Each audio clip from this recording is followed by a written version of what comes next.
7h19. Patrick Cohen, vous recevez maintenant le fondateur du groupe Afflelou. Bonjour Alain Afflelou. Bonjour. Merci d'être en ligne et en direct avec nous. Alors, comme vous faites des lunettes et des prothèses auditives, vous êtes doublement concerné par le reste à charge zéro, cette mesure promesse de campagne d'Emmanuel Macron qui va confirmer tout à l'heure dans un discours à la Mutualité à Montpellier. Qu'est-ce que ça va changer pour vos clients ?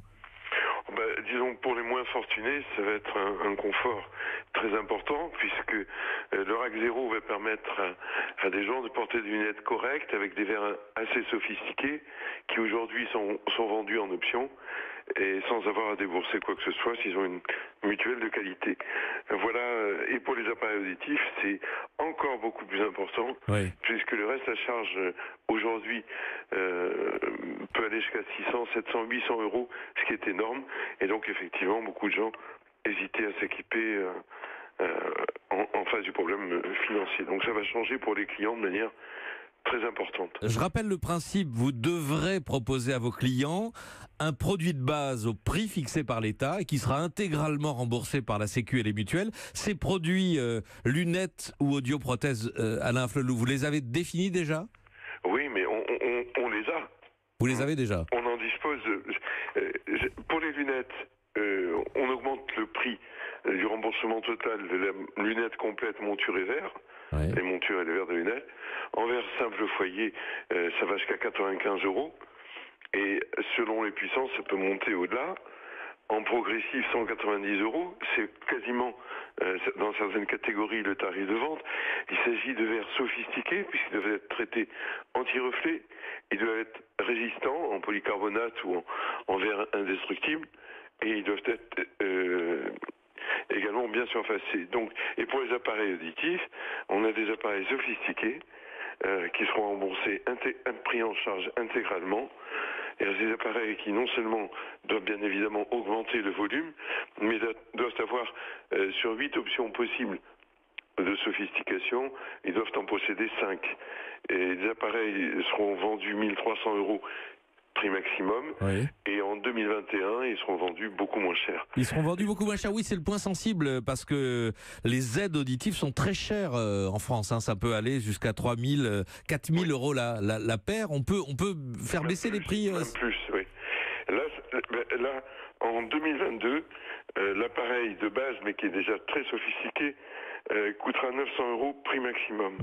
Donc la paire 1800 euros, et qui sera entièrement prise en charge par la sécurité sociale et les régimes complémentaires. Alors Alain Afflelou, on parle de gratuité. On sait que rien n'est jamais gratuit. Au final, quelqu'un paye.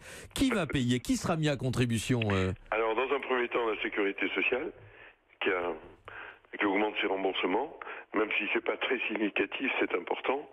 Et ensuite, les régimes complémentaires, les caisses d'assurance complémentaires. Mais elles sont financées par les contractants, donc ça veut dire que le commun des mortels va, via sa mutuelle, augmenter la cotisation, donc va participer au remboursement des appareils auditifs.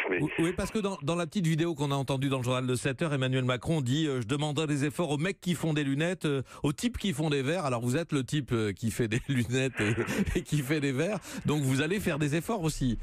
Mais les efforts ont déjà été consentis, et moi j'avoue que jusqu'à présent les mutuelles remboursaient de manière très très importante, et aujourd'hui on revient à des choses un peu plus normales. Moi je trouve que l'effort est bien équilibré entre d'une part les fabricants, l'État et les distributeurs, que sont les opticiens ou les audioprothésistes. C'est bien équilibré, et je trouve que c'est bien pour le bien-être et le mieux-être des gens qui voient mal, et des gens surtout qui entendent mal, et qui sont exclus de la société parce qu'ils ne peuvent plus participer à des choses toutes simples. C'est vrai que quand on entend mal, on est handicapé dans la vie de tous les jours, on ne le sait pas trop. On n'a pas besoin d'être sourd profond pour être handicapé, il suffit d'avoir une perte auditive légère pour être gêné en société, pour être gêné par exemple là, comme je vous parle au téléphone, dans des atmosphères bruyantes. Donc aujourd'hui, les appareils auditifs sont destinés d'une part à augmenter la puissance de la correction auditive, mais également la qualité des bandes passantes, c'est-à-dire on filtre des bruits quand on est au restaurant, on filtre beaucoup on a même des choses qui nous permettent de répondre au téléphone via les appareils auditifs. Donc merci. Merci Alain Flelou. Merci d'avoir été en ligne avec nous ce matin en direct.